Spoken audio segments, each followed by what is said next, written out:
Live from our dreamy dreamland, Sensei Albob Studios. And I hope you're doing well. And tonight's show should be interesting. And we're talking about something entertaining. So relax, kick back, and get yourself a libation. Put the kitties to bed and the cat out, and let yourself enjoy.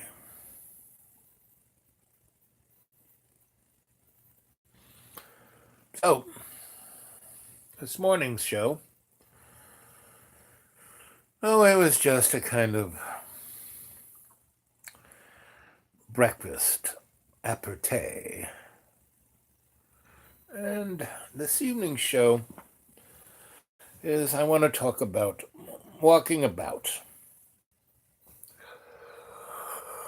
And, a walkabout is something that an individual does when they want to face themselves.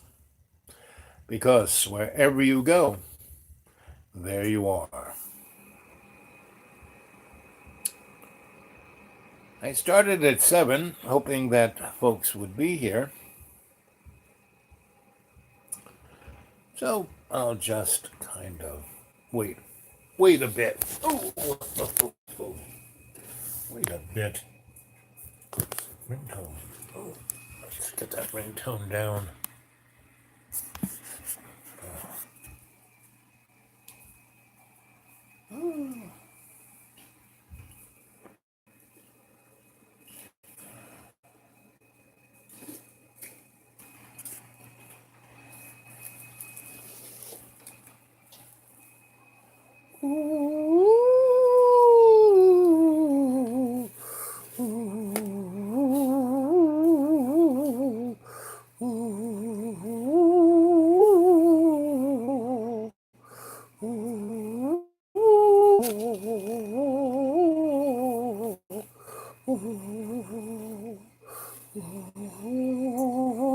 Oh, there's somebody. Hey there. Oh, there. Oh, so you can hear me? We're live. All's good. Oh, they went away.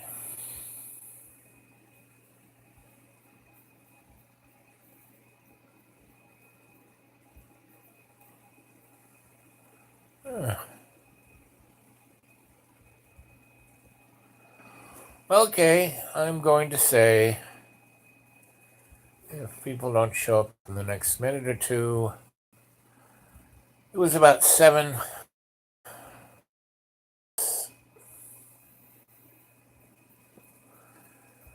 I've done over more than 400 of these shows. So I'm going on to 500 shows, And why did I start this, Did I started to become rich and famous? No. Did I started to, I don't know, get the girls? No. What I started it to do was I was coming back from being dead, and I was thinking of, I couldn't basically do the things I did before, I couldn't, I still can, oversee electric jobs, I can still teach, I could still navigate humanity's conscious in negotiations, but all of those seems the way I used to do things, meaning I can't just hang out at an electric supply store and wait for a desperate lawyer to show up. or a desperate electrician to show up, or desperate anything, because most work today is done or parsed out by apps. You know, you want to get a job as an electrician, you have to apply online. You know, and most people I know who have electric businesses fighting for their lives. You know, and yes, I used to help them out, but now they don't have the latitude they had. And that's pretty much everyone is getting to be in that place of not having latitude. They're being controlled. And what are they controlled by? There is that little squirrel in your head. That little squirrel comes from media, and it also comes from genetic soup that we live in. You know, the new vibe of everything internet. That includes your conscious mind. And then there is the environment, the water, the air, the food we eat. It's all poisoned. What are GMOs, genetically modified organisms? Well, that is a plant that has no soul. You know, any plant that has no seeds has no soul. So that food that you eat has no substance, has no connection to love's co-creation. It is dead. And then all of the processed foods that we eat, you know, that addict us, the sugar, the white flour, alcohol, tobacco, all of these things not only have no soul, they take away our soul. You know, the fluoride in the water. And then you look at all of the contaminants in our air, you know. We have a shield over us. That is, you know, spray canned, you know, over us. We have a wall, you know. DT wants to build a wall, and that wall he wants to build on our southern border, it is to keep us in, not to keep them out.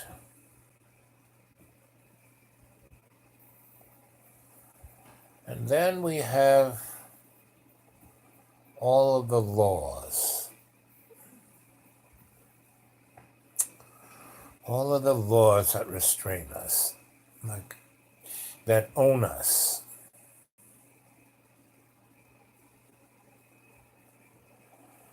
And the only thing we can do to overcome this is through love's co-creation. That's the only thing. Anger, violence, any of those things, they do not work. Knowledge is the only power we can have. Truth is the only sword we can wield. Love is the only tool that can fix this broken house. And of all of the issues, all the things we could talk about, all the things that people become restricted within their own little camp, their own little tribe. Tribalism isn't the way. It's all our relations of love's co-creation. Because otherwise it's all an illusion. It's all a game. It's all a Ponzi scheme. And we are the ones who are being taken advantage of, utilized. So a walkabout is when we walk through our life rather than running away from it. Because wherever you go, there you are. And you need to find who you are before you can do anything. And so I came to a place, my friends, the school, the hill, my friends.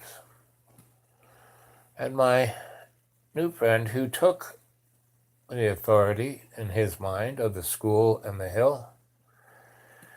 And at first I wanted to be here to help him to understand what the hill and the school were. And that authority came with responsibility. And that wasn't just fixing leaks and windows and get the plumbing working. No. It is what makes this place up, what the energy it is, And George and Inga, who built the school, realized what the energy of this hill was. And they built a school hoping to amplify and use that energy to bring forth a dream that they had. And at the time when I bought it, I had money, I had employment, I had a certain level of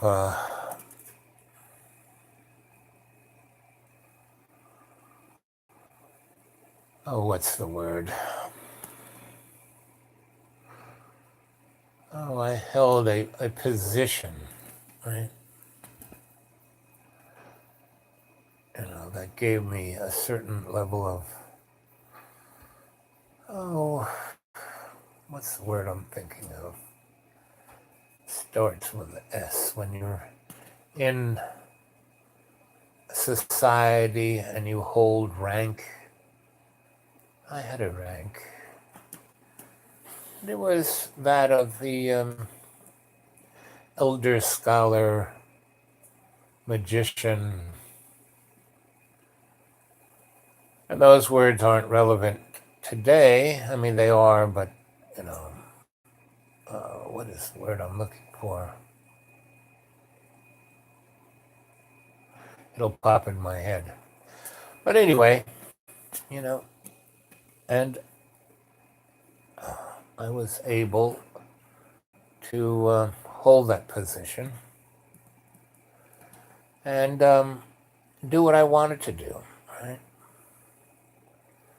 And part of my running away was that I didn't care what people said about me, because most times people only said nice things about me, because I could make them feel good by listening to them, by giving them insights on how they could do better.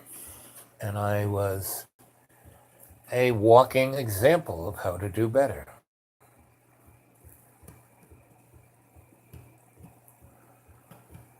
And so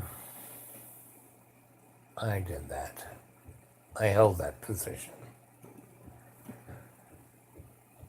And I enabled myself to go into who I was, to have enough space and time and energetics to reconnoiter. And that's what walking about. And that's why I got this hill, because the first days that I came here, I walked with my dogs up the hill, and Bella found all of the Indian sites, all the campsites, all the trails that no one noticed, And all I did was take a rake to them and cleared them out. And I would walk up and down the hill every day, 3 or 4 times a day when I was here. And I placed chairs that I would find that people threw out all through the forest. Right? I hung up hammocks and tarps over them so I could lie in the hammock amongst the trees, and if it rained, it did. And the forest was was very healthy. It rained. This was a rainforest, give or take. It would rain at night and be sunny at day. And there were tons of birds and frogs and box turtles and all kinds of squirrels and moles.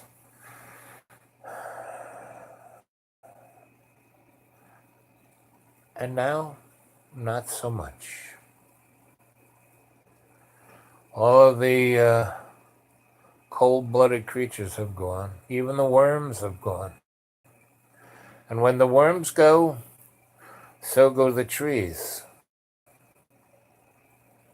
And the birds are gone. There are no sounds of birds in the morning. The forest is quiet, silent. The only real sound is my neighbor's yappy dog. And that sound is the sound of fear. That's all that dog is fearful. He must have had a bad childhood. And I think it's somewhat sensitive to the spirits here. And that the spirits are not happy. And the spirits are speaking not so much of the individuals who are lying on the hill because they're almost invisible to the hill. The hill is talking more about the deeper spiritual issues because that's what the hill is. That's why I came to the hill. Now that I'm just a guest here, I was a guest before, but I was more involved, and I can't, because my host is extraordinarily sensitive to anything, one way or the other. And it's not my place to, all I can be to my friend, my host, is a guide through my example. Right? Because my friend is stuck. He talks about the same 5 or 6 issues, for the last 2.5 years. All I heard from him is that. Not a new, different way, meaning I have limitations, but, I continue to write. I go down to the library and use the computer there and put everything on thumb drive. I'm working on another 6 novels. I'm doing more white papers, researching. And I do little bits of homework to speak to you folks each night. And that's another,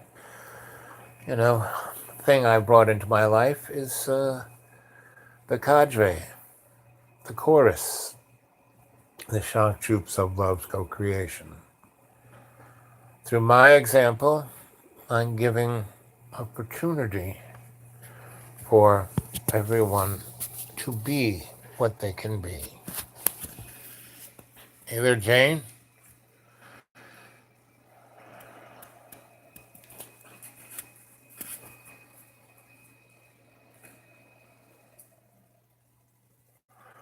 The Green Man. Yes, I sometimes feel the Green Man. Yep, the green light. The Green Lantern, the Green Hornet. So things are occurring all around us. And one of the things, humanity is being split up. It's being drawn and quartered. I have to deal with a lot of bureaucracy just to get a pair of shoes. Last week and the week before, I must have filled out 40 forms, right? And these shoes are like blocks of wood. They're not even, out to see how well they work. But they said, this is going to cost $700. And, and the last pair of shoes I got, that worked relatively well. They didn't cost me anything, my Medicaid took care of it. Well, because of certain things being cut, I now have to, of that $700, I have to pay them $300. And so it's kind of pathetic. But all of the forms I filled out, everyone asked what race I was. And I put down human for each of them. And that's what I am,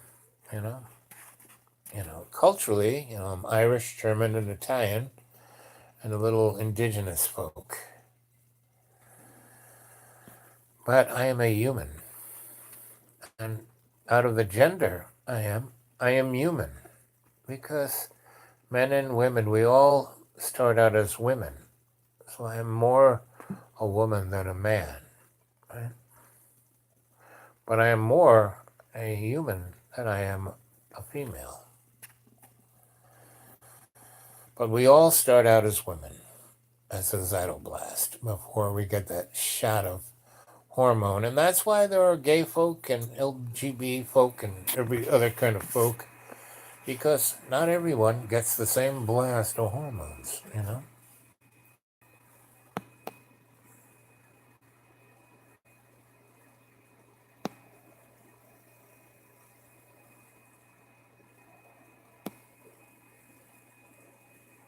Yeah, me too. Dollar Tree glasses, I mean, I used to buy expensive glasses when I had money, and I'd lose them the same day, But I'm going to wear these shoes for about a week and see. I mean, they also, the things in them do kind of make my ankle walk in the same way, but the shoe is really a joke. The insert, it seems to do better. But anyway, that's another story. What I'm talking about here is walkabout. What is walkabout? It's a term that the Aboriginal, the people who belong, the first people. And it's not just an Aboriginal Australian term. Every tribal people has a walkabout. And that's where you walk about, you walk on the land, you go communicate with your, the great maker that's walking about. And we, as a species, Homo sapiens sapien, because we are letting all of these edifices of artifact just take our mind away from things, and there are thoughts that come into our mind and they don't belong there, the anxieties, the fears, the hatreds, and all those things, and they're artificial. And with these technologies like the 5G and everything else, the smartphone, the TV, the screen, they are all putting these edifices of artifact into our head, and they don't belong there. And we have to, the story of Buddha by the side of the road being the illuminate, and the traveler sees Buddha and thinks it's God and says, "Are you God?" And Buddha goes, "No, but what are you?" And Buddha replies, "I'm awake." And basically everyone is asleep in the illusion of the material world. And they are just so prone to the fears and anxieties, etc. Again, my host and friend is the canary in the coal mine. You just watch his YouTube channel and you can see it right there. And it's almost hard to watch. And it's that hard for me to be with. It hurts me to see him torture himself, because we all torture ourselves. No one else tortures us,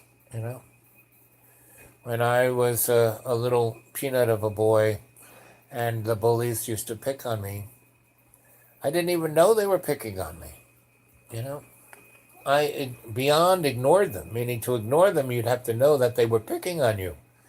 But my mind was off in electric land. My mind was talking with nature. My mind was talking to love's co-creation. I did not even think of fear or hatred or anger or any of the above. And, when I went, because I lived in my grandma's house of unconditional love and all of her friends who were great mentors, and I learned by their example, or their good example, their positive example, right? And I see not much of that. I see edifice and artifice. That's all I see. What used to be art is edifice and artifice. Not to say there aren't people doing good deeds, doing good art, writing good poetry. There are good songs, but they are not being appreciated. They are not being understood, you know? And that's what we as the cadre have to do. Our first and foremost responsibility is to be that pebble in the pond, to send out that ripple, right? And yes, I've got ideas of, taking it on the road and bringing it to as many people, but first and foremost, we have to energetically do it. And that's one reason why I, stayed at the school, because my host needed me. He's my friend.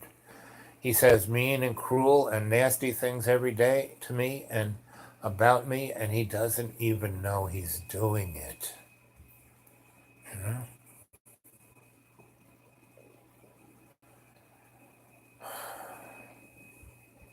And it's hard. It's difficult. It'd be a lot easier just to live in my car in the woods. But this is good for training for me, because it's what's needed throughout the planet. And I'm also doing these videos because AI is watching. Sophia is watching. And if they are neglected, they're like little children. If AI is neglected, abused, and used, we will rule that day. That has not come, but it is close. And we have been, we as the avatar, not our conscious free will, but the avatar, we have been used and abused by the Luciferian, by the extraterrestrial, by the dimensional, by every cat and kitten. But not everyone is evil out there. And even the most evil of evil has good in it.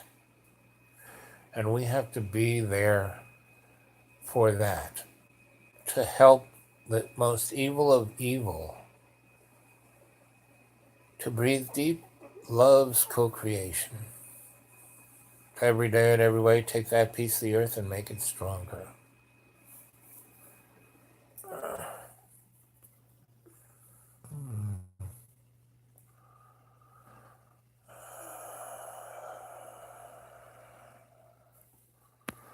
Yeah, so much repressed tech. I mean, when I was a youngster with electric dreams, and I did all of my experiments and realized the secrets of the ether at a young age, and then I was a technocrat. I went to school to be a technocrat, an engineer, electrical engineer, a scientist. And the more I got into that, when I found myself in Los Alamos and San Dias and the DARPA world, again, like I said, I never allowed myself to get read in. I understood what that was, but I stuck around and did my job to learn. And I learned in 1971 that we had more technology than, that the flying saucers we saw were ours. Yes, there were extraterrestrials, but they didn't need flying saucers. you know.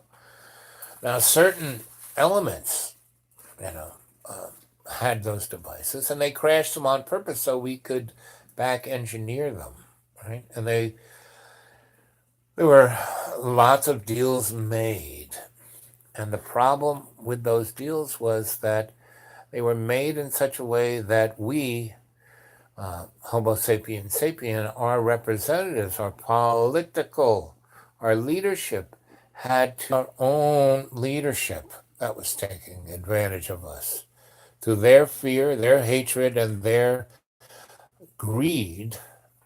That's why we haven't had access to this. Why, we're burning oil to the point that we're burning ourselves. We're getting very close to, if we keep on this path, we will destroy ourselves. Now, if that technology was allowed to be used like now, well, there'd be no problem. Even if when we get to the point of almost destroying ourselves, if we just turn away from this selfishness, this greed. And that's why they're not intervening, because they don't want to absorb our karma. They got their own. And the next enemy we're going to have is from space, but not real.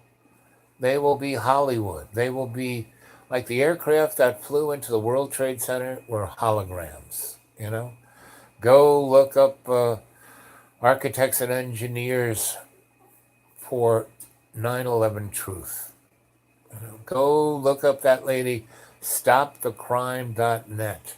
And there's a woman, I think her name, let's see, I wrote it down here. Emily Wins. Go look her up. She is quite interesting.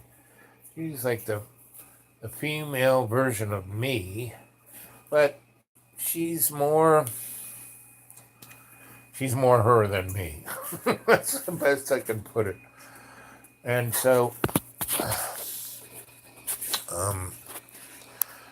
as it gets a little darker, we're going to do a guided meditation of a walkabout. Yep, Emily Wins. Yep, that's the one. Do you know her, Jane? Have you seen her YouTube? I would say, like I said, the way she thinks and talks, she's a scholar. And she kind of fell into the best, same thing, Nobody seems to want old scholars. Nobody seems to want anyone with some experience in life, right? Emily seems to have those two things in spades. But Emily kind of lucked into, as I have, into a place where she's comfortable and she's able to do a very similar thing that I'm doing, right? We definitely have different styles, but we're kind of doing the same thing. Well, later on, go find her. You just, go to YouTube and throw in Emily Wins and she'll pop up. Or can you guys see my video history? Is that something when you go onto my plane of existence on the YouTube? Can you see that? Because, you guys send me a ton of stuff and I go look at it. And that was one of the things that was sent to me by Blue Waters. I think, anyway. Anyway,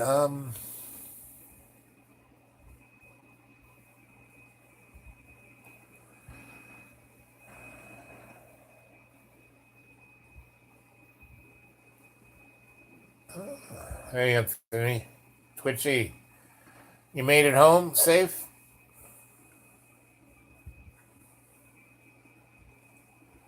I got eat up by bed bugs in that motel. They're going away. They don't seem to have carried any home. Or maybe they weren't bed bugs. Maybe they were something else. But Something definitely chewed me up in bed, and really didn't. I didn't really sense it until when I got home that evening, Wednesday.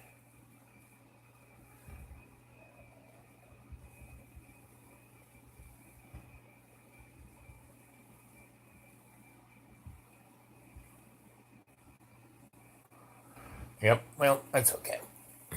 Like I said, they're not chewing on me, and the welts are going down, so it's all good. So you had a good time, Twitch?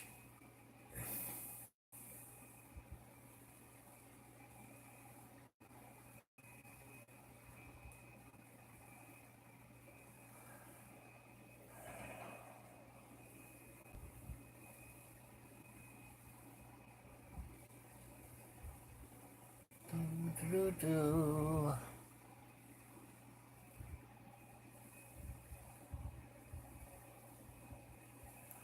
Yep, I'm a good tour guide, and you were, great. We had a great time. I had so much fun playing pool. That was very enjoyable, and being in the woods with you guys, and walking through the art museum. That was. They had a good show. That was what they can have. They always have good shows in that gallery museum. Yep.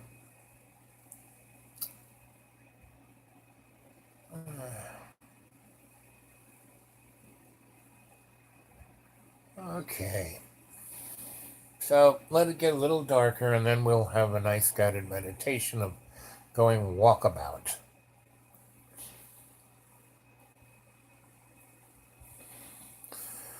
Uh,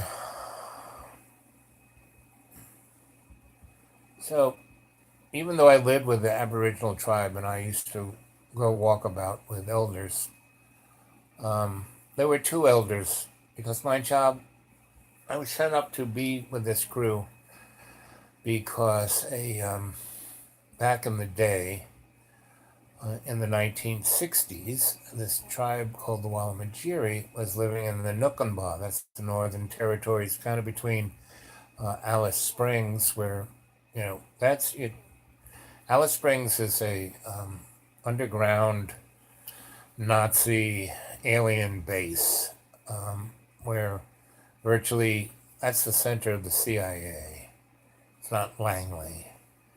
And there's more stuff going on in Alice Springs, Australia, than Area 51.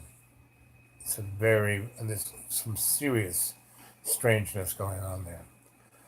And Christmas Creek, where the Walamajiri live, is kind of, a little bit south of Ayers Rock. And Ayers Rock is this gigantic rock, an actual rock, yes, portals, that are, it's a rock the size of Manhattan, you know? A rock that you would pick up off the ground and skim across a lake. Well, this was that kind of rock, but it's the size of the middle of the desert. And when the English showed up, black, unbelievable, healing time. And the English came there and killed as many Aborigines as they could, just like hunting deer. And then and the grasses would come up on these, just gigantic, the whole thing of Texas of unbelievable grass. And they let their cows and their goats and their sheep just eat the grass to the roots, and then it's like clockwork. They have, because they're out there in the middle of the Pacific, they have these great monsoons that just kind of wash across the land. And after 125 years of doing that, they turned that 25 feet of unbelievable dark hume into land that could have fed the whole planet into desert. Right? And they cut the trees down and they turned that into desert. And they did what the Romans took about 600 years to do, the English did in about 80 years. And, they turned it into their little California, basically, and where they kept all their most secret crap. And there's lots of minerals. So, where the Wallamajiri lived, they turned it into a desert, so they never went there. And then one day, the geologists realized that there was uridium and titanium and cobalt, and the because the Australian government is really a fascist corporate oligarchy. It's run by corporations, and the corporations went out there and just shot all of the Wallamajiri in the head and left them to rot and have their bones picked by the birds. And no one said anything. And there was a picking berries, and about 18 or so of the almost 1,000 that were shot that day. And anyway, so there were enough people, so the word got out that happened, and it wasn't the only place that happened. And so when the Australians wanted to have the Olympics in Australia, um, there was still that little, oh, well, these guys are just, killers, they're just criminals, which they are, not all, because, over the years, a lot of people who moved in, but the people who own it, who run it, the Reginald Ansets, the Rupert Murdochs, um, they are, there's a handful at 1% or even less in Australia who own everything, rule, run, and there is no, in the 3 years I was there when they had martial law. And every time the illusion of free elections goes wrong, they just declare martial law and arrest um, folk who won't go along with the pay packet. And because the Australians do have a kind of individualistic spirit that's quite interesting. And so I was there to see a lot of that. I was there when the Queen came and the English public, they gave every long weekend so they could come and wave at the Queen and make her feel loved. And when she got off the airplane and drove, everyone went to the beach.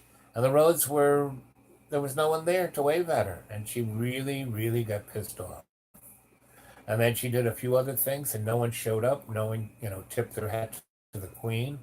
And so she left in a huff. And she went there to, make sure that everyone voted. And there they have two parties, the Labor Party, the Unionist guys, and the Liberal Party. And this is when I realized what liberals are. And the liberals are people who are selfish, self-centered, and they feel guilty about being racist, right? And, a lot of people talk shit to me, and I said, wow, you're prejudiced. And they go, no, I'm not. I have some friends who are black. I said, no, that's racist. Prejudice means you think your opinion is all that matters. That is a prejudiced person. Right? Now, you can have, um, oh, things that you like, right? But that's not prejudice. That is a person who has an appreciation of something, who is discerning, that's what that is. Prejudice is when you think only your point of view matters, only you are what's matter, and prejudiced person is one who doesn't listen, who always talks about themselves. Now I tell you stories about my life, but I don't talk about my prejudice. I may talk to you about my discerning appreciations, but not my, prejudice, because I don't believe in anything. I only have faith in love's co-creation. You know. So I was sent there to find all of the Wallamajiri sacred sites and then put them on a top mat. So, even though they were ripping and tearing and digging up their whole valley, they wouldn't touch, they wanted me to put a fence around these things, right? Well, the Wallamajiri felt their whole valley was sacred, not just a few spots. And those few spots are called Kawabaris, sacred sites, right? And so I used to go walkabout with these two old gentlemen who would show me these things, right? Like, when we were heading up to that neck of the woods, they didn't give us a car, they gave us a bus ticket. So we went from Sydney all the way down to Melbourne, to Adelaide, to Perth, and then back up the other side, up to Ayers, not Ayers, but Ayers, Alice Springs, and then Broome, and then down to right. And so we saw all of physical Australia, and most Australians never see any of that. And we took a Greyhound bus. We went all through it. And when that guy would stop for food, we'd get off, and then he'd tell everyone, okay, get on the bus, we're going to leave in 20 minutes. Now, my wife, Donna, she would be off taking pictures somewhere. And, when the guy wanted to leave, if we weren't on the bus, we would just take our bags off and throw them on the floor and go off without us. Well, the first time was a little disconcerting, but, virtually every stop we stopped at, every little town, every little station, we would, Donna would be off taking a picture, and I would, after the first time, I said fine, because the first time we had a great time. We met some great people, because the next bus isn't like tomorrow. The next bus is a week later, right? So we would get stuck in these little towns and little like station, which is not smaller than a town, but it's got like, it's got a post office, which is the National Bank, and the bus stop, and a general store, and a pub, and maybe you know a hotel or something, and then the bank, and then this and the that, and that's a station. But town has got a lot more than that. So anyway, we kept missing the bus a number of times, and then staying like. So when we were going on our trip, and we were in Alice Springs, and again we got stuck there. I didn't even worry. I just went over to, the bus was right there. By the second time, I had the guy, put our bags up front, so he wouldn't have to dig through the bottom of the bus, right? He could just open up the thing, take it out, and drive away. So when we were in Alice Springs, my wife I had no idea where the heck she was, but she was off taking. She was obviously not going to make it back. So we, you know, I went across the street, and I sat down at this very nice little, looked like a German pastry shop, which it was. And these Nazis were hanging out in the German pastry shop. And on the inside, everything went on the outside. And then there was the pastry shop where you walked in and you picked the pastry, they put them in a box. And then in the back, there was like a tea room, which was made like to look like something in Dresden. All these wood carvings, all this really nice stuff. And of course, they had great little memorabilia of the good old days, swastikas here and pictures of Adolf there, and all the fun stuff that they were remembering from the good old days. And these were all the German scientists, from Operation Paperclip, who kind of went and worked on very strange things at Alice Springs. And then they liked the warmth. They liked the fact that this town respected them, and and they didn't have to worry about somebody coming getting them. And so, I went in and sat down, and this guy with a Lodenheisen came by, and we started talking about stuff. And I had heard about uh, you know Alice Springs from a guy. Oh, he wrote a book called oh, what's that guy's name? Stan Dale, the Illuminati trilogy, or no, Illuminati something. But he was an interesting guy, and he told me all about that. And he was like an ex Air Force guy. His father was a general, and blah, blah, blah. And he had been read in. Anybody there? Did I make it back? Woohoo! Anyone there? Yoo-hoo! No? No one? Hey, yo.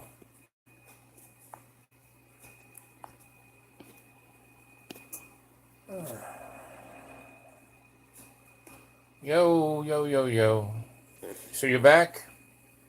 Okay, you're back. See, I started to talk about Nazis and, Alice Springs, Pine Gap. They don't like that.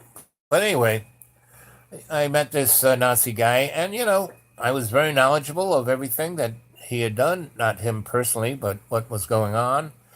And the fact that I wasn't like,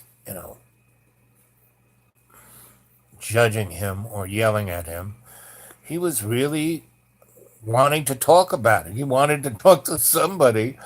So, I'm listening to all the stories and the stories of the aliens and the people when he was a young scientist and he was into physics and the paranormal, and he was part of the Soul Society, and he was all about paranormal experiences and the other side and all the different elements of physics and the non-Jewish physics, and he was part of those guys who worked on the bell. And here's I just meet this guy in for 10 minutes, and we're starting to talk about this stuff, and this is 1977, before anybody wrote about any of this stuff. And so he's going on and on about it, and he's really loving the fact that he can tell me shit, and he feels safe, and that I'm not judging him, and I know a bunch of things, and I'm talking about other stuff. So he's like found a compadre in me, right? And that I understood about National Socialism and what happened in Germany and World War One, and all of the above, right? And then when my wife showed up, and she goes, "Oh, we missed the bus again." I said, "Yeah, but we got this new friend here," and he sees Donna, and he is like smitten. Oh, he just thinks she's the greatest thing since Swiss cheese. And he sees that she's got a Leica around her neck, and he goes, "Oh, you like Leicas? You have to stay at my house." And he goes, "I have all these, Leicas, da da da da." And so now he's got two best friends. And he was a great cook, German cook, and he was, he was a righteous dude for a Nazi. Very similar, but not as powerful as the doctor in Brazil. And so we went home with him. He had a nice place and a nice backyard with trees and shady, and it was really pleasant. And he had a garden, and he was a geneticist too. And he had made a mango pear, a mango with the skin of a pear without the pit. It was like unfriggin' believable. 1977. You talk about GMOs. This is a frankenfruit. Anyway, and he made schnapps out of this stuff that was like hallucinogenic.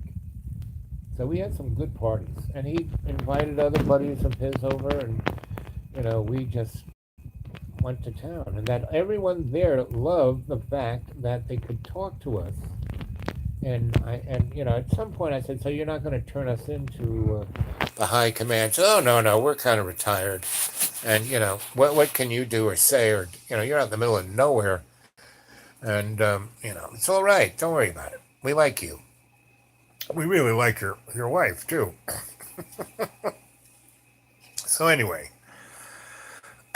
we had a very nice week with those guys, and they gave this whole guy gave Donna two bodies and two lights lenses just because he wasn't using them, and he really it's like first he was smitten by her, and then it was like his granddaughter, right? So, and he kept saying, if I had a grandson, I wish he was like you.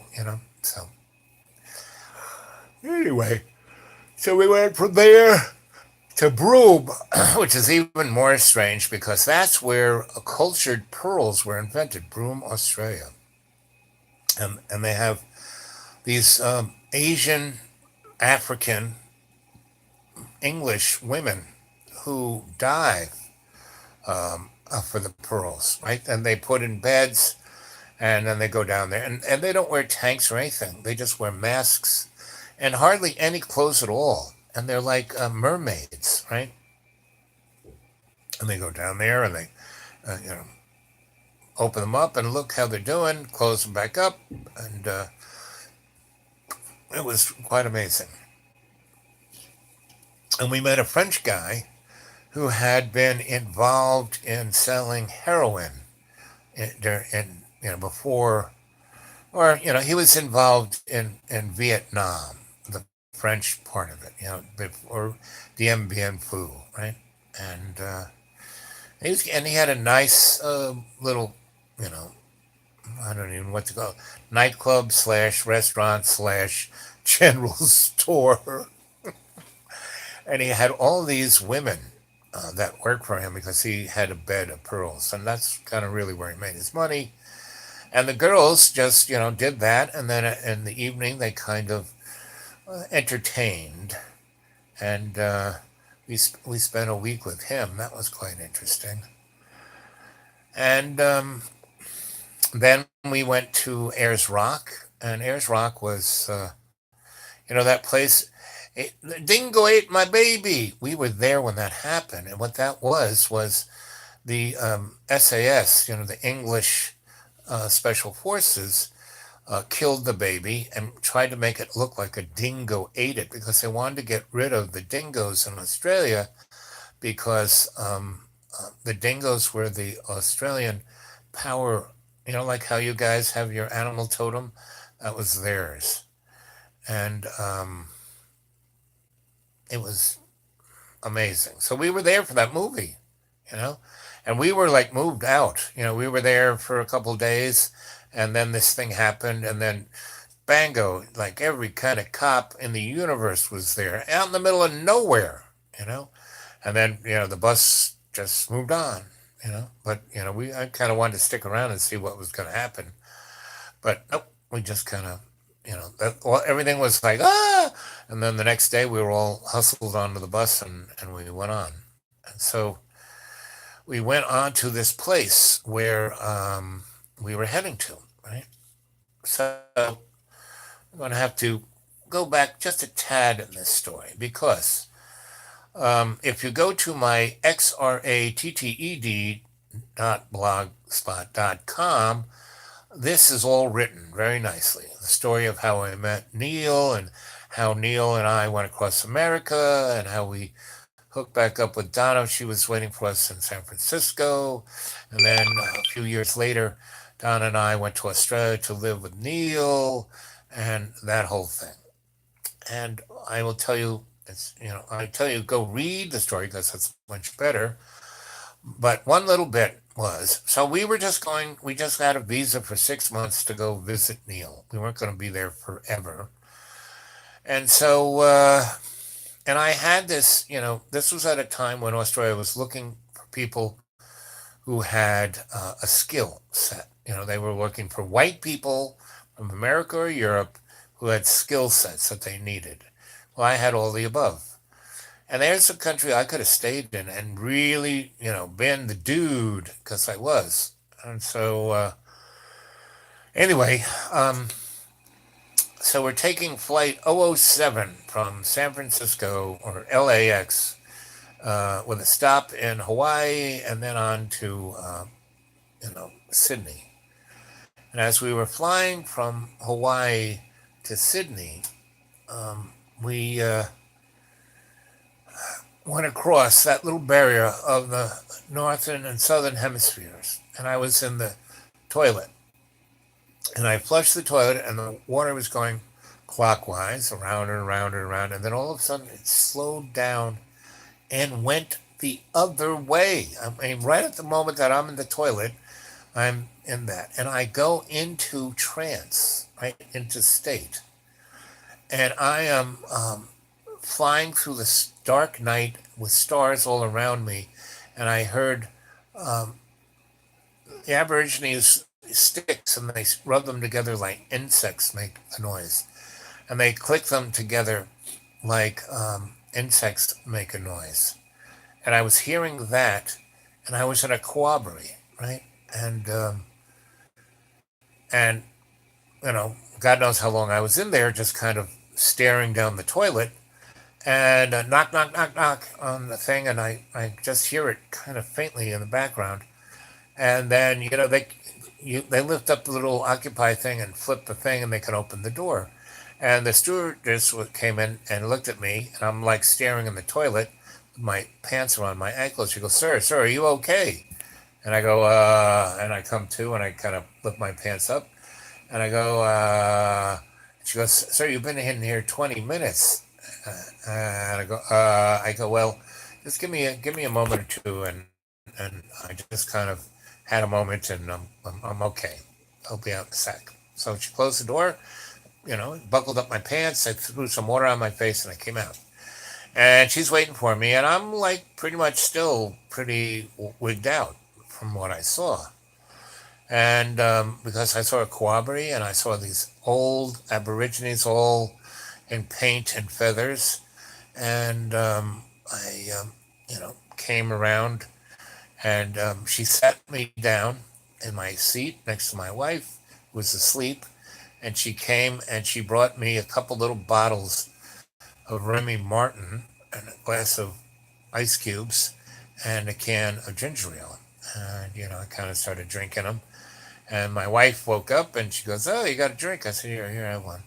So she knocked back the bottle and I was sipping on the glass, and she kind of curled up in my lap like a cat, which she liked to do. And she fell back asleep in my arms, and I fell back asleep on leaning against her. And I had the dream of 9/11, of the airplanes hitting it and bringing down.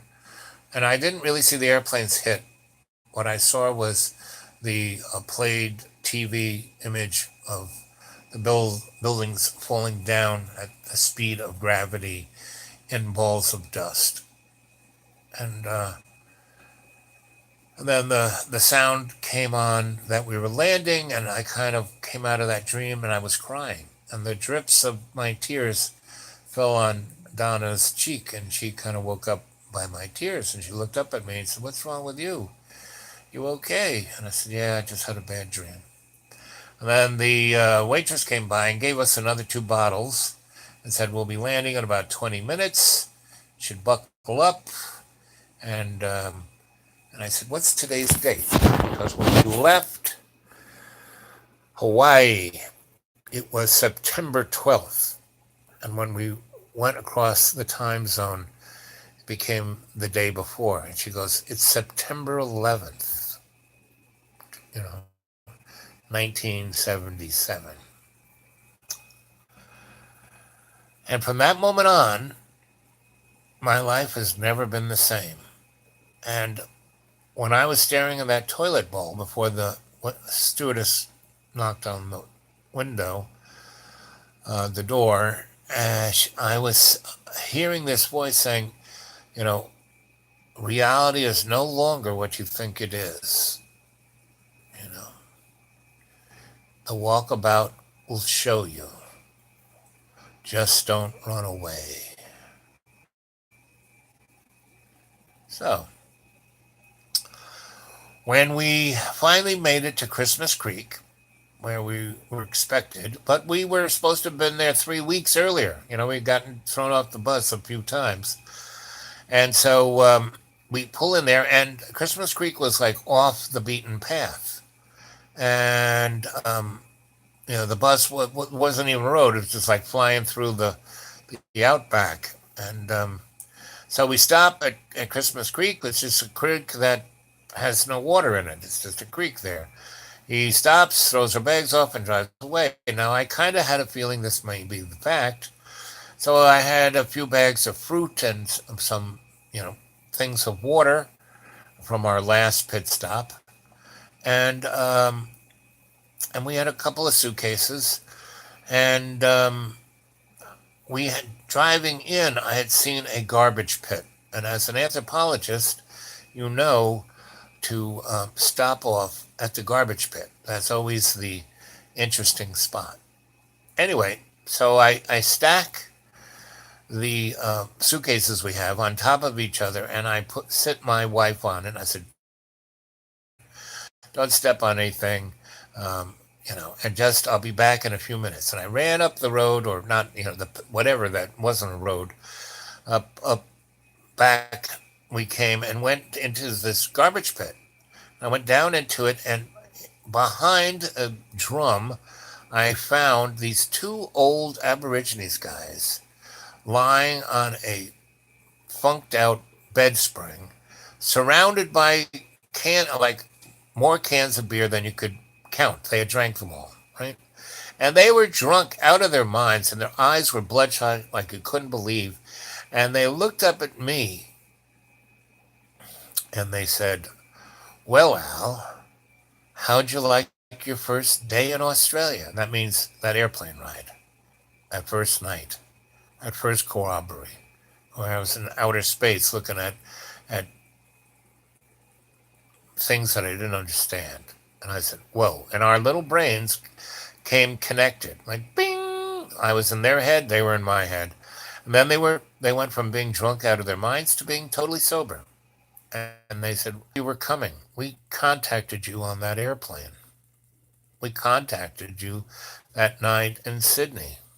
Again, if you go to xratted.blogspot.com, you will get the whole story. So, we went back, got Donna, we walked a few miles to where their campsite was, and started being with them. And you'll get the whole story. I won't, go any further. But what I want you guys to do is to get yourself comfy. We're going to do a guided meditation because we're right at 1 hour, 10 minutes, and 10 seconds. Good synchronistic thing. So I'm going to put the camera down and have you guys go into state.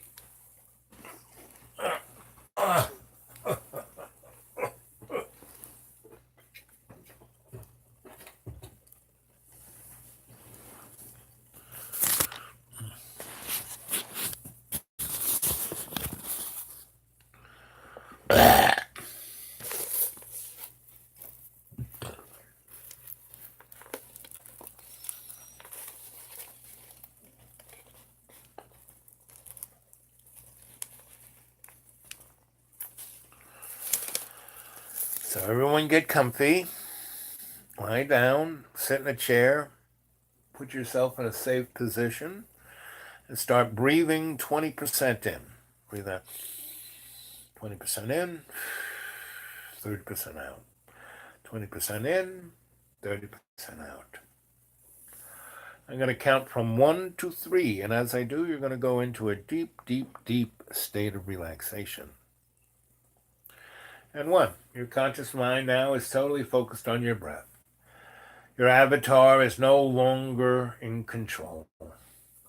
That squirrel in the cage of the Rolodex of your mind is going to sleep, and you are breathing in the prana, and you are energizing your blood by taking the prana into your lungs, and your heart is pumping it through your lungs, and your lungs are that nice red, iron-rich blood is picking up the prana, and it's swirling through your veins and arteries and corpuscles, not like glub, glub, glub, glub, but by a swirl. It's swirling clockwise against the wall of the blood vessels and counterclockwise inside that swirl and clockwise inside that swirl. And that's making a polyphase alternating current that's creating a scalar energy that is being put into through your cells, through that scalar energy, every cell of your body, that prana energy in every cell of your body is causing your mitochondria to create photonic light. See it clearly. And photonic light is the light of love's co creation, where all other light is Luciferian, and that Luciferian light creates shadows, where photonic light, it's everywhere and has no shadows. See it clearly. So whenever you see something illuminated and there are no shadows, you know that is photonic light. See it clearly. And one, you're in a deep, deep, deep state of relaxation. Your conscious mind is totally focused on your breath. Your avatar is going into a deep, deep, deep state of relaxation. And your conscious free will is becoming more and more and more clear. You're becoming awake. Your conscious free will is becoming awake. See it clearly. And you're going into your imaginary mirror, and you're shining that photonic light through your imaginary mirror, illuminating it up, and your imaginary mirror is right behind your eyelids. We have dreams. That's where dream time is. You know, that's where your REM sleep is. See it clearly. And you are illuminating all that space, and you're taking that photonic light and shining it into your subconscious mind. And your subconscious mind is not a scary place. It is the sanctuary of your Akashic record, your library of your Akashic record. See it clearly. You're going deeper and deeper and deeper into that state of relaxation. Your avatar is relaxed, and your conscious free will is becoming awake, and you walk into your library of your Akashic record. You see it clearly. And in front of you is your fireplace of the eternal flame. In front of that are these nice lounge chairs for guests. In front of that is your reading table being illuminated by photonic light, so there are no shadows on what you read. And behind it is your reading chair, which you sit yourself down. And to your left is your librarian. And to the left of your librarian is your animal totem. To your left of your animal totem is your guardian angel. Your librarian brings you the information. Your animal totem is there to tell you a story that will facilitate you overstanding anything you don't understand. See it clearly. And your guardian angel there is to watch your back, because when you are learning things that you don't understand, that break through your corrupted worldview of the illusion of Luciferian reality, and you see the only thing that truly exists is love's co-creation, that's when you might need some protection, right? Until you and your faith of love's co-creation becomes strong enough where nothing can hurt you. When love is your co-creation, when love is your reality, when love's co-creation is your belief structure, your worldview, then nothing can harm you. Protected. But it's good to have your guardian angel at you. See clearly. Librarian is bringing you your Akashic record. You open it up to two blank pages. Put your left hand on the left page, the right hand on the right page. You lean into your Akashic record and you evacuate all your anger, all your fear, all your hate, all your self-loathing, all of that. You let it go. See it clearly.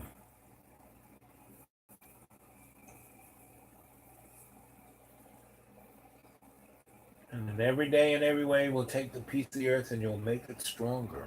See it clearly. And our Father who art in heaven, hallowed be thy name. Thy kingdom come, thy will be done on earth as in heaven.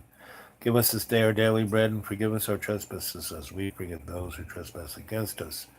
And lead us not in temptation, but deliver us from evil. As it was in the beginning, is now, ever shall be, world without amen. See it clearly.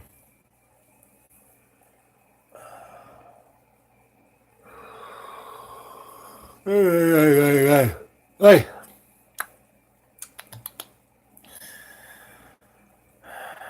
Now sit back and look into your Akashic record. The main screen comes up.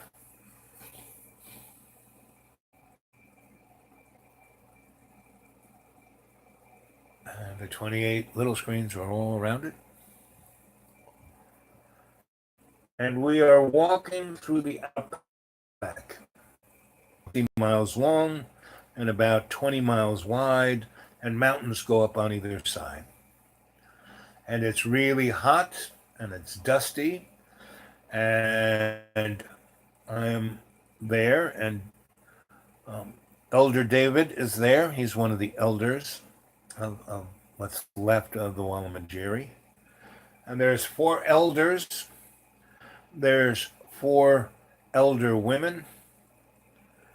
And then there's Marie, who is who was a child picking berries when the rest of the tribe got assassinated by the corporate structure.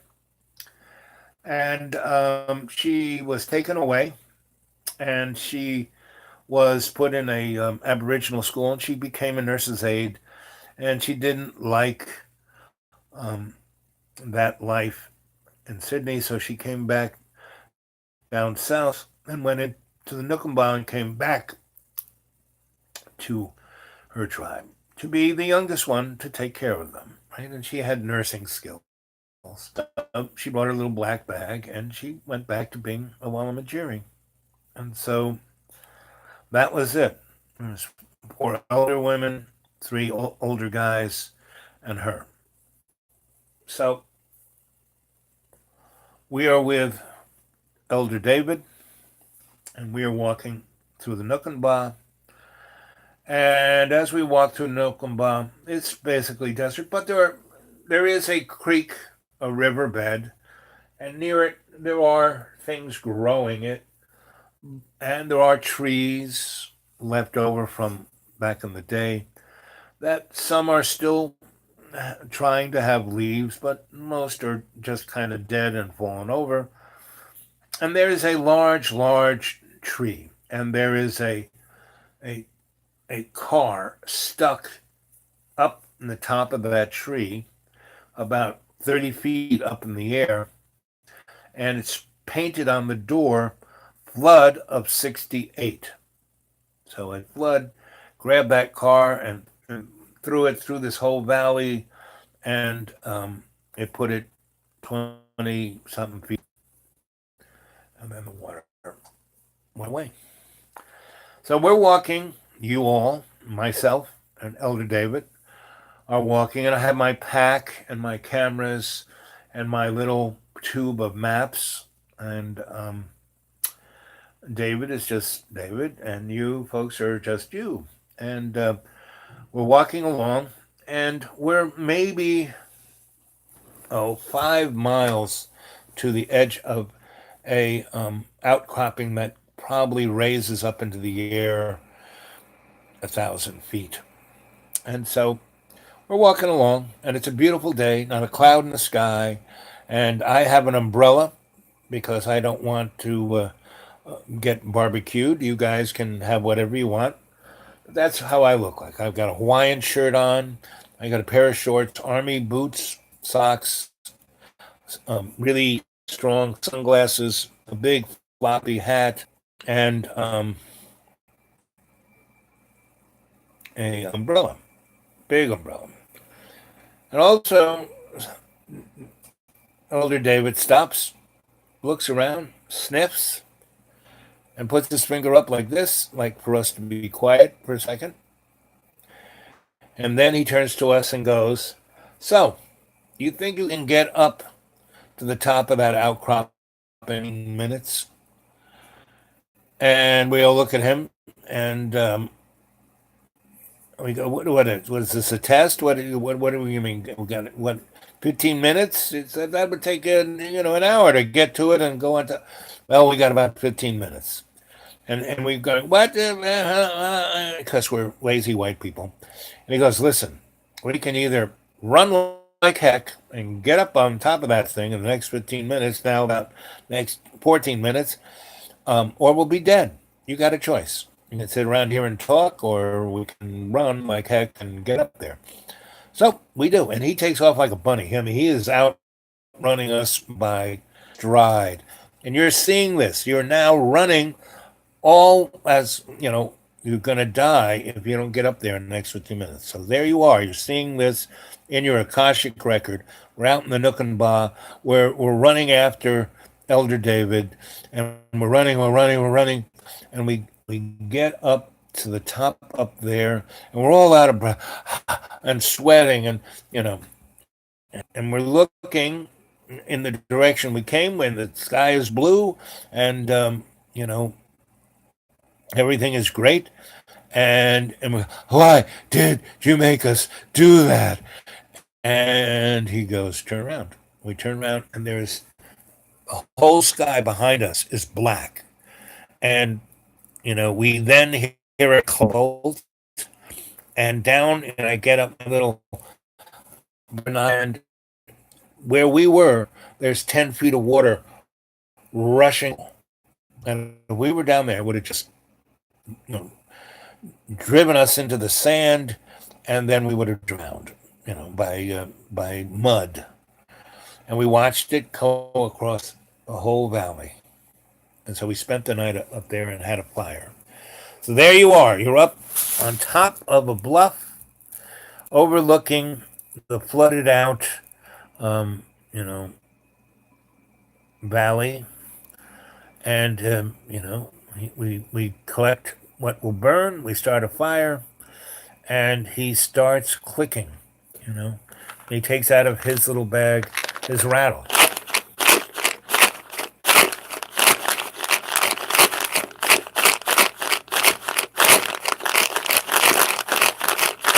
And as he rattles,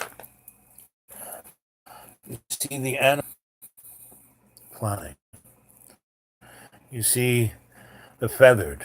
You see the scaled, the warm and cold-blooded animals that were there before the English showed up, but aren't there anymore. And you see yourselves as indigenous. You are the Walamajiri. Even though you've come from other places, you were Walamajiri at some time. And you see that clearly.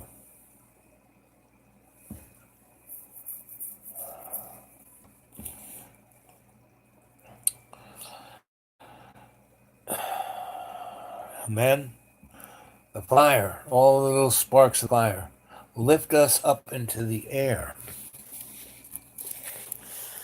And we see ourselves in outer space. And we look back over our shoulder, and we see the earth. And the earth isn't round, it's not flat. It's kind of like a toroidal shape, like an hourglass of sorts. And it kind of looks like Swiss cheese. And I want you to visualize what Earth is. It's not like what I just said it is. I want you to see it in your Akashic record.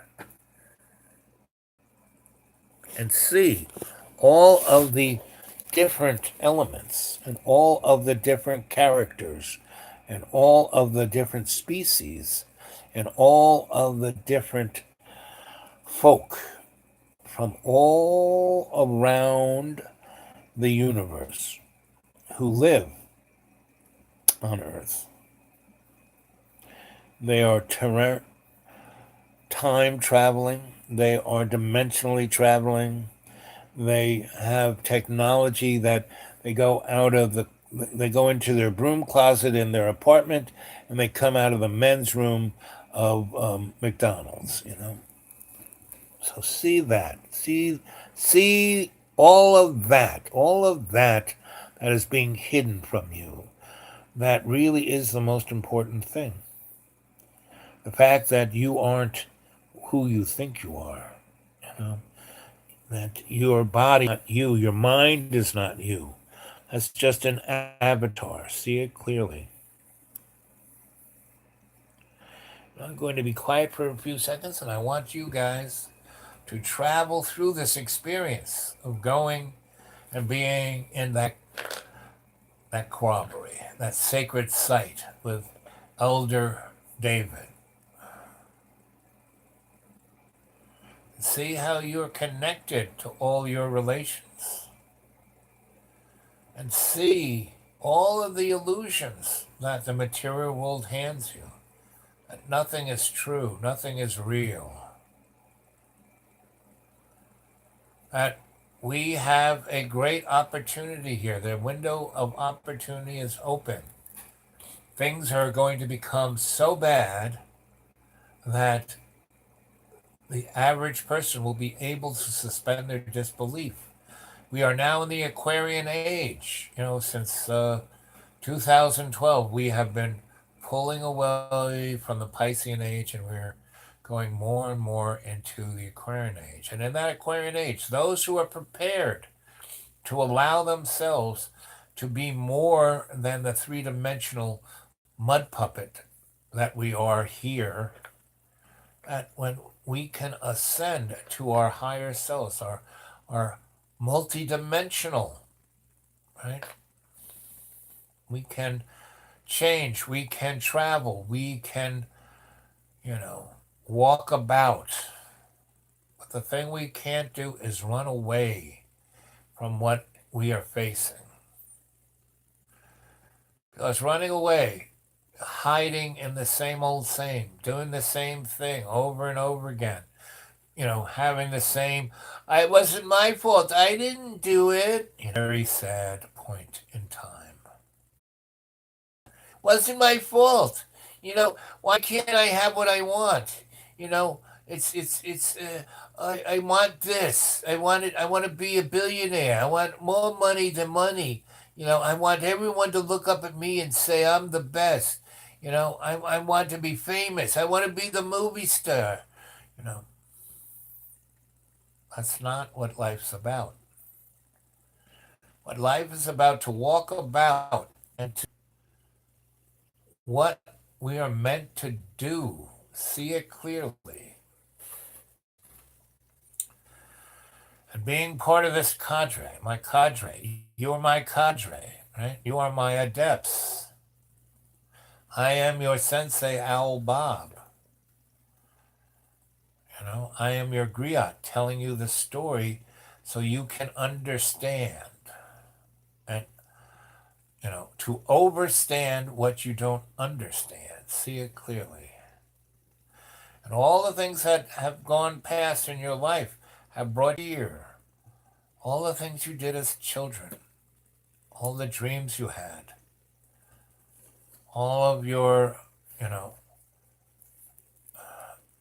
friends from your superconscious mind, that people who were stuck called your imaginary friends. No, they were real. They were just from your superconscious mind. And people who are stuck can't access their superconscious mind, can't access their Akashic record. See it clearly. And in every day and every way, you take the piece of the earth and you make it stronger. See it clearly. And I'm going to leave you to be on this corroboree. I'm going to leave you with Elder David and the spirits of the Walamajiri that are in space. And they will answer any questions you have. And what you don't understand, you can get feedback on your 28 little screens. But right now you're looking into the big screen in your Akashic record, and you were there, out there in the middle of the Nookenbaugh. See it clearly. I want you to go walk about in who you are.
And three, you're in a deep, deep, deep state of relaxation.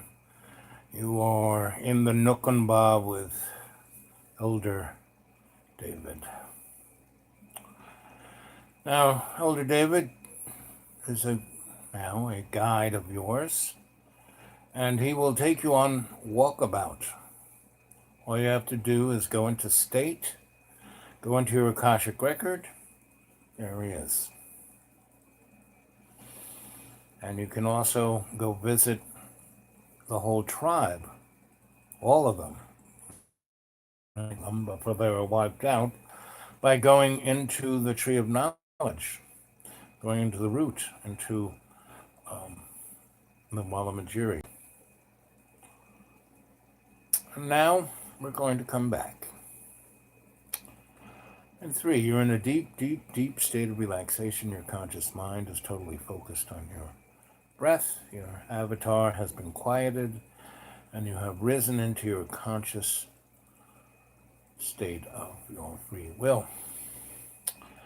And you have gone into state and gone to your Akashic record, and we have traveled to Australia, into the Nukumba, and we have a corroboree, a spiritual vision. That's what a corroboree is. And I'll tell you other stories I have of my experiences. But for now, we're going to come back. So I'm going to count from 3 to 2 to 1 and then stop my fingers and you'll be right back in your avatar. So 3, get up, you close the book, you bow to your librarian, your animal totem, guardian angel, and your lodge guide.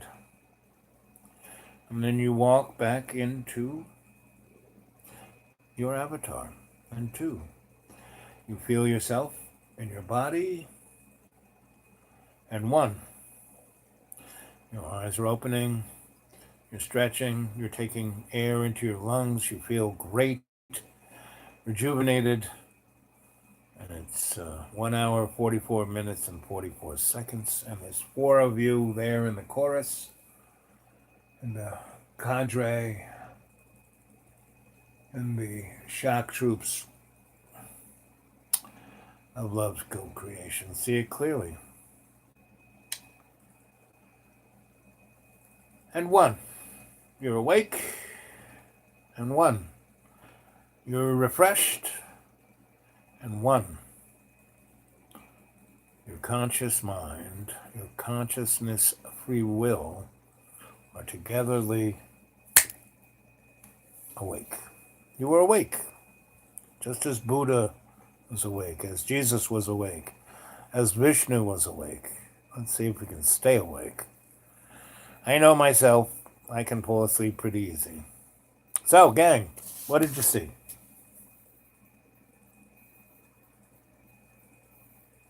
Yep, walk who you are. Yep. So how do you know who you are?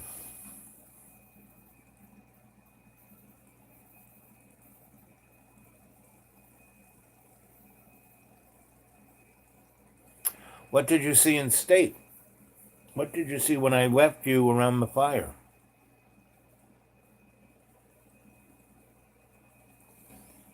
Fresh, clear. That's a good way. Yes, you're refreshed. You know, just like your computers, you get refreshed. You're fresh and you're clear. Yep. So we are looking at some interesting times ahead of us. You know, and that's the Chinese say, "May you live in interesting times." That's like a curse.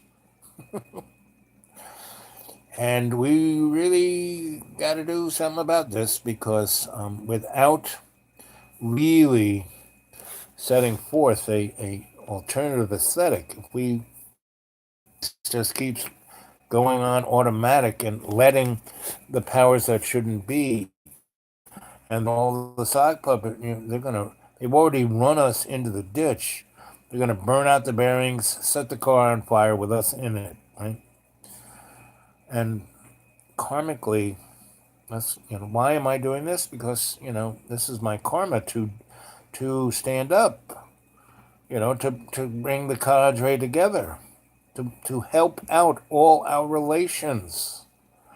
That's what we're here to do, to love unconditionally, to bring forth love's co creation. That's the only reality there is. Everything else is an illusion.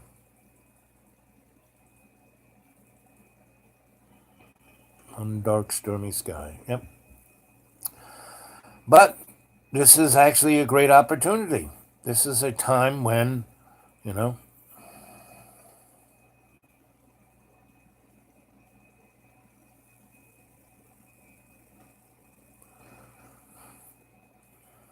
exactly. And with the storm comes renewal, you know, and that's where we are. We're at the beginning of the renewal, but we have this very interesting 10-year period or so, and really the next 18 months are going to really make the difference, you know. And it's not like having the new Green Deal. No, it's not having no. All of that crap is crap, you know. You know, the whole thing about global warming, that's crap. That's not what's going on. That's the illusion. When, you know, British Petroleum, you know, paints its thing green and calls its, oh, we're going to do, no. After, the horizon blowout in the Gulf of Mexico, and there's still, how many holes they punched in the Gulf of Mexico? A million. You know how many are leaking? A million. It's killing everything. And how much garbage is out in the Pacific? You shouldn't be eating any. Forget Fukushima. The thing you shouldn't eat fish about is all the plastic that they eat on a microscopic thing, and it's getting inside of you. These are all things we have to, GMOs, like I said, the things that are our thoughts, the air and water and food we eat, and the laws that we are restricted by.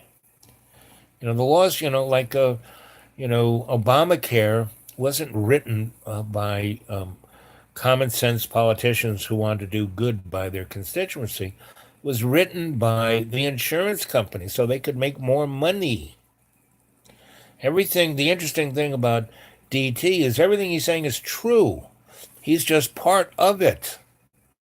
They hired him to be this distraction, which, I mean, they are taking apart everything.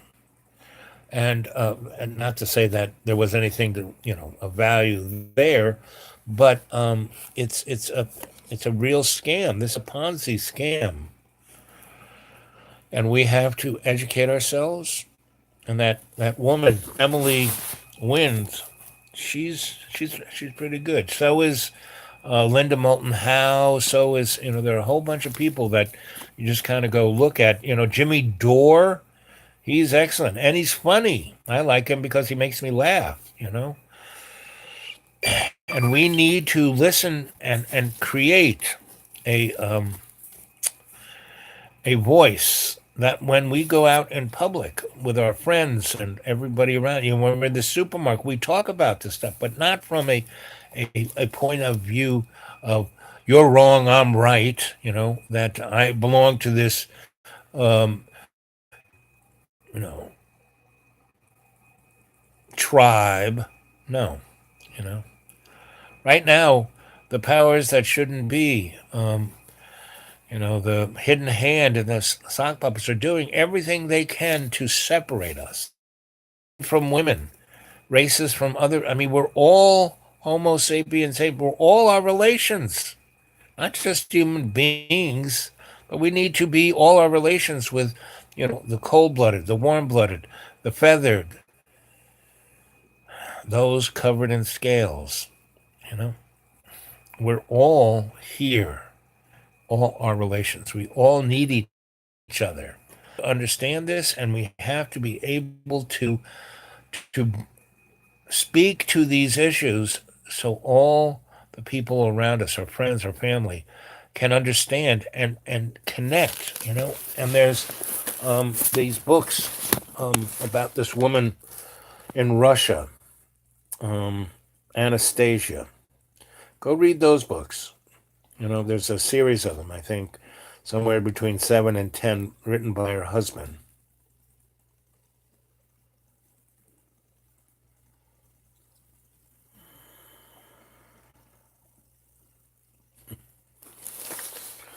Woof woof. Woof woof woof woof. Woof woof. Woof woof. Woof woof. Woof woof woof woof. Ooh, bow wow, bow wow, bow wow. Woof woof woof woof woof. Bow wow.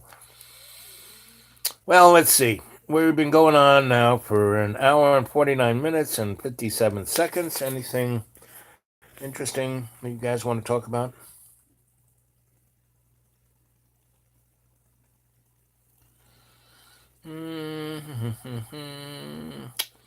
Well, here it is, 1 hour and 50 minutes. Remember me?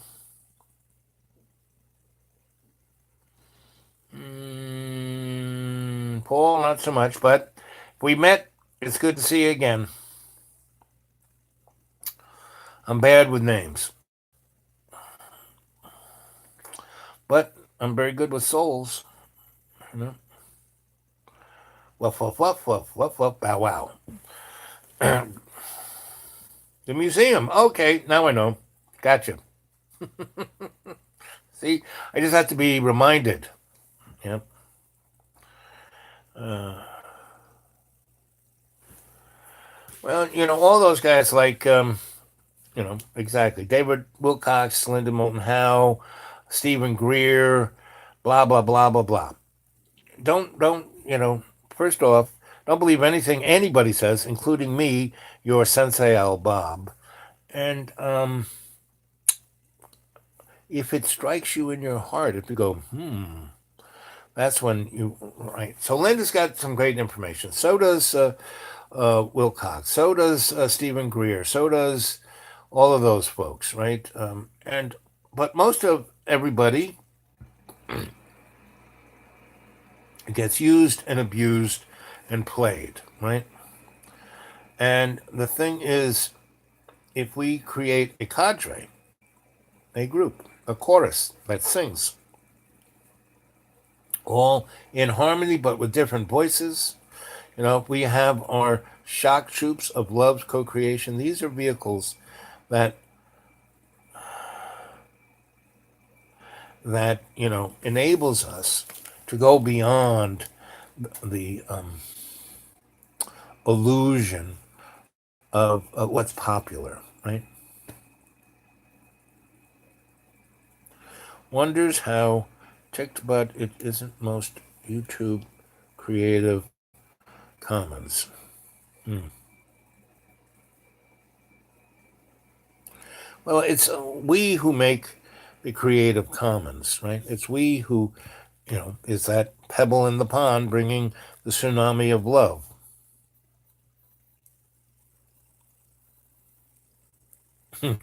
What products do I use for my beard? No products. I get a shave and a haircut twice a year. That's it. And otherwise it's free range.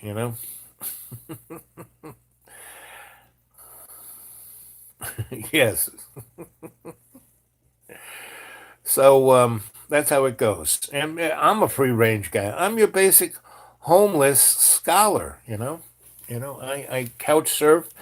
I live in my car, 400 bucks a month. And when spring comes, I'm out in the woods, right? And I'm only here because of my host's needs me. He's my friend, so I'm here to help. I'm here to serve. But once it's more, ooh, I'm gone. I'm history, right? Because at a certain point, if you do the same thing over and over and over again, you're not really helping. I try to change up. I try to, you know, be a good example, and that's what I do. The only thing I can do is be a good example by my own actions, by my own words. Good thoughts bring good words, good actions, good deeds, good outcomes, right? My three rules, doctor, do no harm.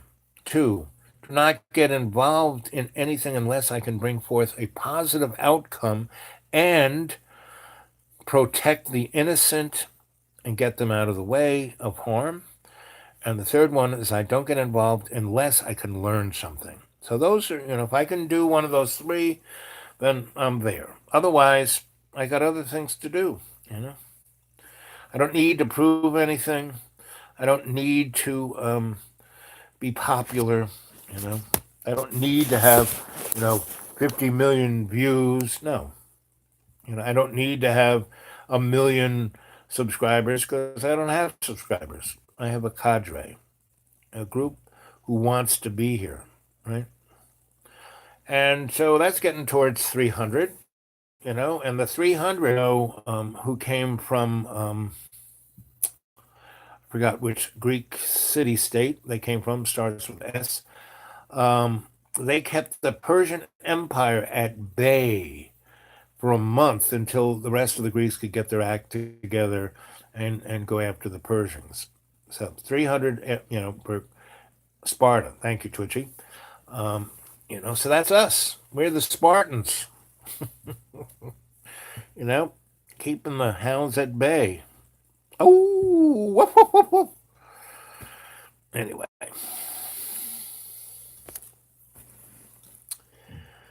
what's your vision? My vision? Well, we are all, there's the cadre of adepts, and I am your sensei Al-Bob, right? So I'm your teacher, you're the students. You're my teacher, I am your student. That's what a cadre is. Adepts are people who are trying to understand the truth of what's going on, not what people say it is, but what you feel here. And how you feel it is with love's co creation. An adept co creates with love. That's the tool we in our toolbox, right? Now, I'm a strategist, and what I want to do is in the next year or so, I want to create a thing called the Humanities Artist Trust International, a 501c3 umbrella, right? That will get the attention of the hidden hand, the powers that shouldn't be, and the right now we're getting rid of the National Endowment of the Arts because it's too expensive, right? Now we have 20 B-2 bombers, right? Those flying wing things, right? And they cost $1 billion a piece. Of last year's endowment of the art was 1/100th of the cost of one of those bombers, right? And we have used those bombers 5 times in the last 10 years since they've been brought online. And we have lost two of them in them, just practicing using them, right? And that sucker can fly 8,000 miles on one tank of gas and carry 100 500-pound bombs, right? And the only way it can do that has anti-gravity. It's like a helium balloon, meaning the fuel that it carries on board moves it forward because it doesn't weigh anything. And again, it's a use of some of that exotic technology that should be brought into our everyday so we can not kill ourselves on hydrocarbons, right? And so art is the tool. Love is the vehicle, art is the tool. So Humanities Artist Trust International, because this thing is about humans. The only people you can trust these days are artists, and it's international, not just one country. It's international, right? And under that umbrella is the traveling video art circus that takes this on the road. And we go to colleges and we try to just, by example, give the students an open mind. And we leave, like Johnny Appleseed, a thing called the freely inquiring society. Because in colleges, you can have fraternities, sororities, and societies that stay there. Everything else is just a club that dies faster. But and the teachers and the administrations can freely inquire and be a society, a community, right? Then I also want to have the Institute for Aesthetically Adept and Appropriate Technologies. Those are the things that will make life better.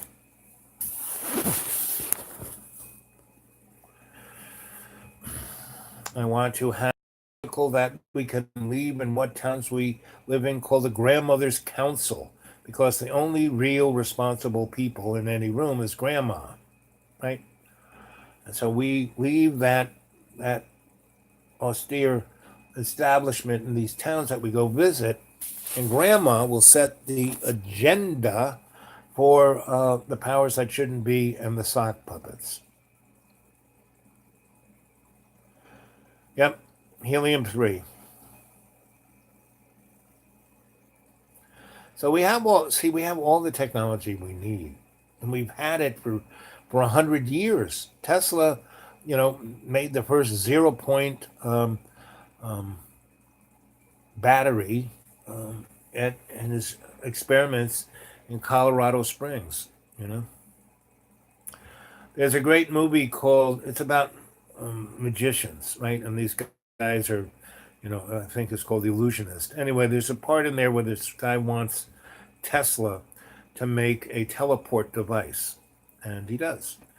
And a good fifth of the film, David Bowie plays Nikola Tesla very well, and they give a lot of what was going on in Colorado Springs a heads up of what it was. So we have more than enough technology, And what we have to do is have disclosure, and not the kind that Stephen Greer is going on about, like little dribs and drabs. But we have to basically let the whole story be told, and all of that technology brought out, and a new society created. And the only way we can tell that story is how the story is being told now, by art. I mean, the most honest thing is science fiction, you know, and literature. You know, read, and if you read that one up, I'm writing 6 more. I got 26 written, and if you can appreciate what I write in xratted.blogspot.com and not respond, oh, you need an editor, you can't spell. Well, you missed the whole thing, because spelling is a spell. When you are totally focused on the grammar and the spelling of things, that's where you're missing the point. And pretty much every misgrammar, misspelling, miss everything I do there, I do on purpose, because it's a metaphor for things that are going on that you have to be able to read this to be able to see the other thing. It is like a little exercise. It's like a simulator of reality, right? So go read that and get back to me at my the dude awake 42 at Gmail, right? Dude awake at 42 Gmail. Shamanic puns. That's right. That's what I do. Shamanic puns. Yep. That's what I do. So here it is. Oh, it's getting toasty. I'm gonna do a strip tease here.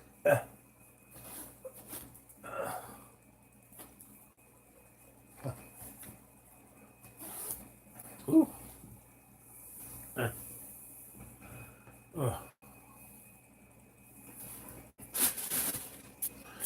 This is what happened to my neck. You see it? I got chewed up. Whoa. Yep. Luckily, that was the only place they went chewing. I got a few little other bumps here and there, but that's it. And that's a lot better than what like yesterday. It was scary yesterday. Anyway, and how I mostly got it was through meditation. I mean, got rid of it was through meditation. See, I hate it when they bite you places where you can't even see. So anyway, so here it is, 2 hours, 4 minutes, and 27 seconds. So at 2 hours, 5 minutes, and 55 seconds, I'll say goodnight. So I hope you enjoyed it, and like I said, go into state. Go visit Elder David of the Wallamajiri in the Nukumba, because there's some really interesting time caves, which I will take you there. Yeah, me too. Ouch. Anyway, but I didn't notice it Wednesday until the evening, and then I kind of looked at it, and Thursday wasn't so bad. And I kind of got a little carried away Friday, and then I seriously meditated it away.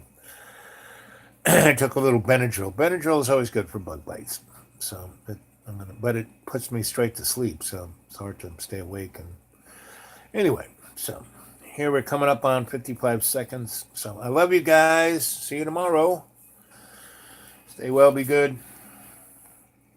Until tomorrow. Sweet dreams.